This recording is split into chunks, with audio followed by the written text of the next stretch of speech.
தேவனுக்கு கீழ்ப்படிய தொடங்க ஆரம்பித்தான். சமஸ்த இஸ்ரவேலருக்கு அவன் ராஜாவாகவே தெரிந்தான்.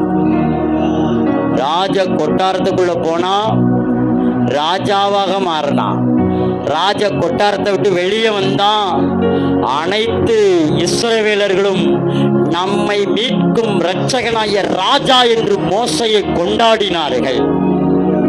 எந்த வேலுக்கு ஓடினான்? சகோதரனை கண்டுதான் ஓடினான். ஆனா அதே சகோதரன் அவனை என்ன சொல்லுதான்? எங்க அண்ணன்டா, நம்ம அண்ணன், நம்ம முதலாளிட்டா. அல்லேலூயா, ஆமென். அண்ணனுக்கு ஜெய் அப்படின்ட்டான். யார? மோசைய. யாருக்கு ஜெய்? அண்ணனுக்கு.